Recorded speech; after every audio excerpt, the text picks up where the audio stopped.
Қазір біз жаңа сабағымызды тақтадағы сөздерді екі топқа бөлуден бастайық. Тақтаға назар аударамыз. Тақтада біздерге сөздер берілді. Осы сөздерді мағынасына қарата екі топқа бөлеміз. Ал қараймыз. Кім шығады? Апай. Абылайхан. Екі топқа бөле қояйық. Ya, қай сөзді таңдайсың? Ya, аламыз. Төменнен бастап қоя қоямыз. Ya. Ал кел. Аяна. Қай сөзді таңдайсың? Ya. Ya, жоғарысына, жоғары. Осылай қоямыз. Жарай. Ал. Каусар.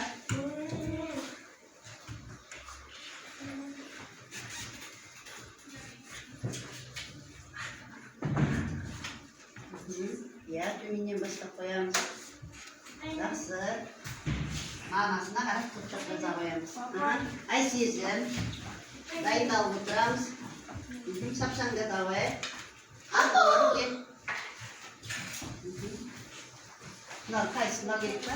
Аламыз. Ал. Апай. Жақсы. Кел. Дариға. Мансур кел. Апай мен. Екеуі көден шығайық. Апай. Я. Қай сөзді алайын деп тұрсың? Кел, Дариға.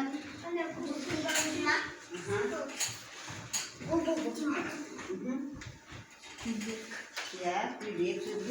Nemizde alamız.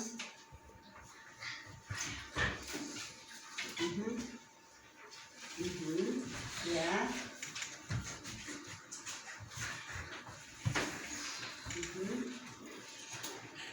Jani. Nazirkin. Ayan kilo. Nurlan ayan. Nurlan da tamam.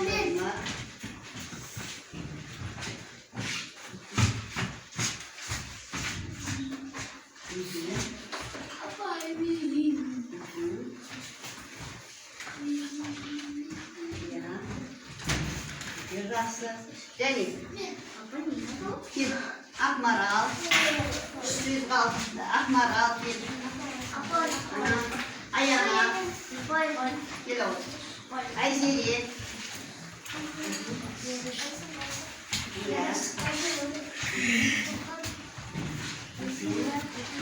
Әй, дұрыс қойып жатыр ма?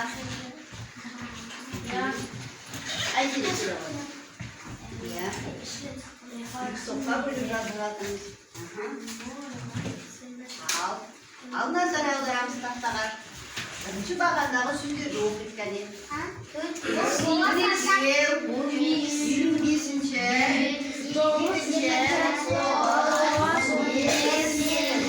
Ал енді осы сөздерге сұрақ қояйықшы. Қандай сұраққа жауап беретін ау? Неше және нешінші қанша сұраққа жауап беретін сөздер. Ал енді келесі бағанда сөздер.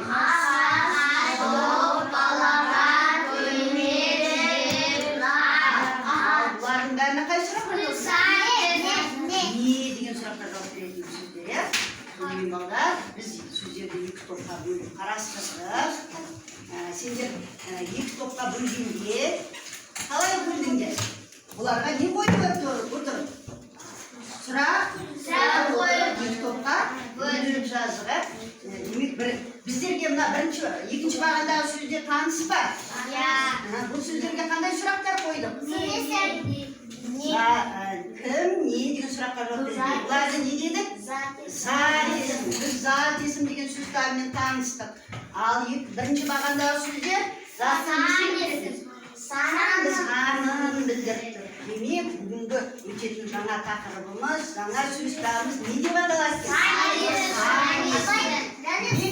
Сан есім. Жарай. Олай болса, оқулығымыздың 104-ші бетіндегі 125-ші сабаққа қараймыз. Бәріміз қараймыз.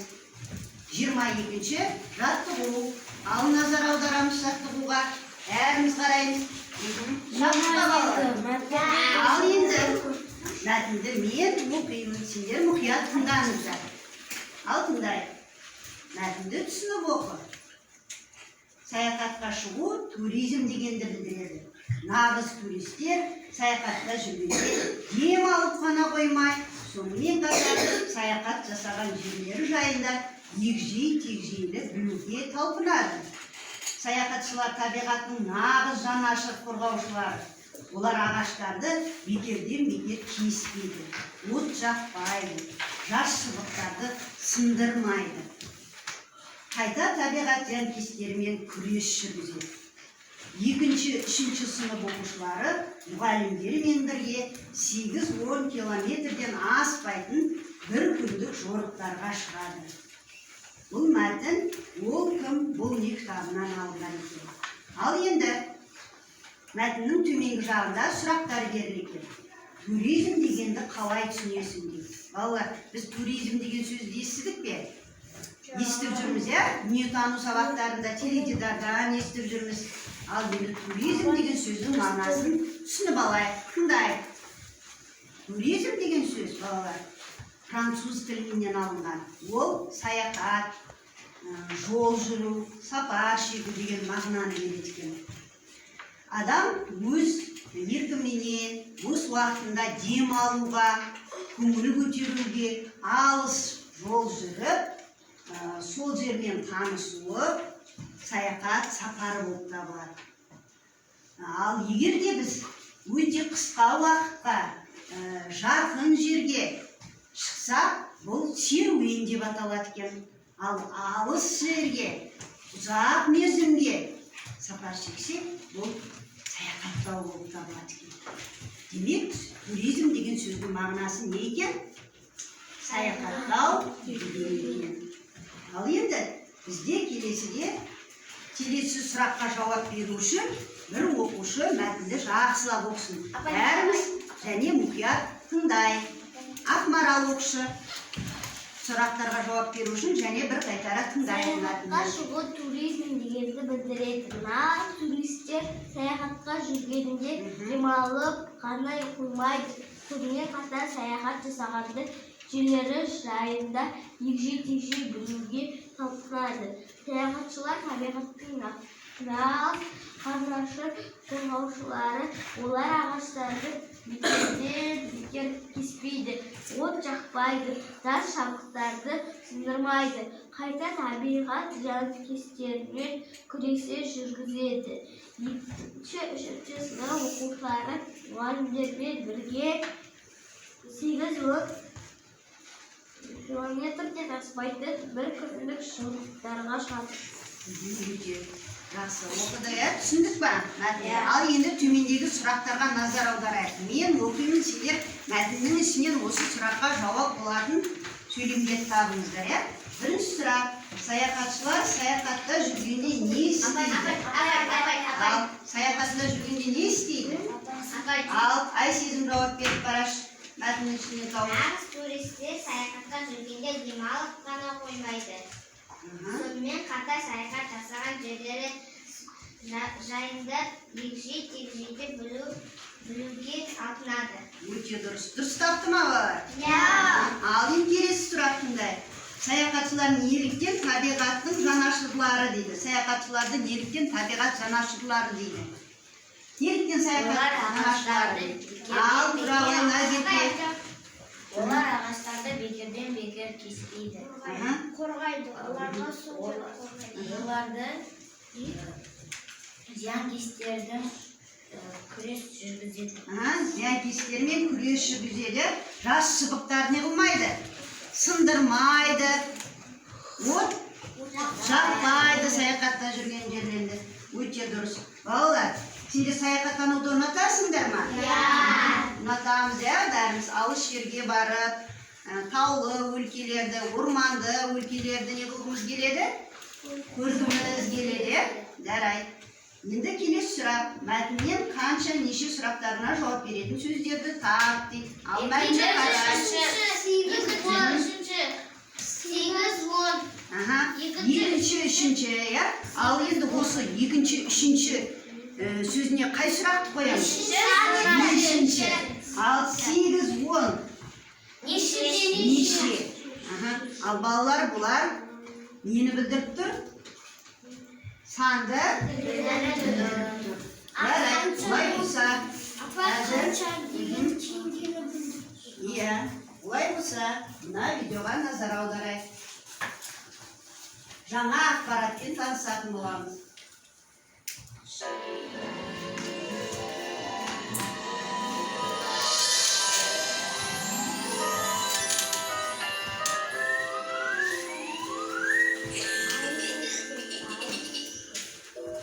Ай мектеп.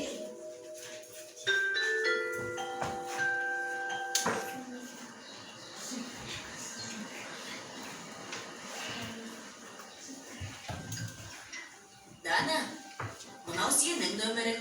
65 саны жазылған. Жоғалтып алма, осы нөмірмен киіміңді аласың.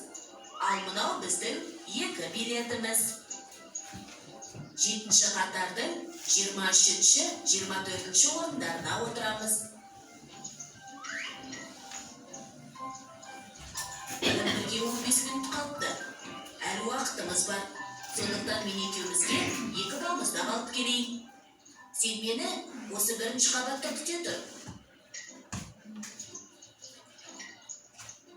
Тұра шаға, не деген көп сандар, мен шатасып кеттім.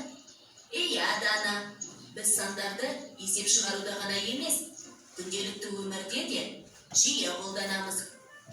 Қарашы, сағатта, күнтізбеде, билеттерде сандар бар. Сен жасыңды, бойыңды, салмағыңды айтқанда да сандарды қолданасың. Сондықтан есіңе сақтап ал. Заттың санын, ретін білдіретін сөздерді сан есім деп атайды. Сан есімдерге қанша, неше, нешінші деген сұрақтар қойылды. Демек, бұл жерде біз сан есім туралы білдік. Сонымен сан есім, сандарды біз тек қана математикада қолданып қоймай, күнделікті өмірде де не қылады екенбіз? Қолданады екенбіз. Қай жерлерде қолданады екенбіз? Сағатта, күнтізбеде, бойымызды өлшегенде, салмағымызды өлшегенде, тамақ, дұрыс айтады, тамақтарды өлшегенде, билеттерде көреміз, жеміс жидектерді өлшеп алғанда, күнтізбеде өте жақсы. Ал енді біз материалды қарадық, енді оқулығымыздағы жаңа ақпаратпен танысайық. Бәріміз ережені қарайық. Ережені жақсылап, мысал алып. Заттың санын ретін білдіретін сөздерді сан есім деп атайды. Сан есімдерге қанша, неше, нешінші деген сұрақтар қойылады. Мысалы 5, 7, 9-шы, 20-шы. Ал түсіндік па балалар? Демек заттың санын білдіретін сөздерге сан есім дейткенбіз, оларға қанша, неше, нешінші деген сұрақтар қойылады екен. Ал енді ойланайық, төңірегімізге қарайық, төңірегіміздегі заттарды қарай отырып, біз сан есімге мысал келтіре аламыз ба? Иә. Қарайық төңірегімізде. Бізде неше терезе бар? 3 терезе бар. Сабағымызда 3 терезе бар. 3 терезе. Және бір тақта бар. 4 парта. Парта 4 ме бізде? 11 парта. Сыныпта қанша оқушы бар? 23. 23. Енді сөйлем қылып айтайықшы. Біздің сыныпта 23 оқушы бар. дұрыс айтады.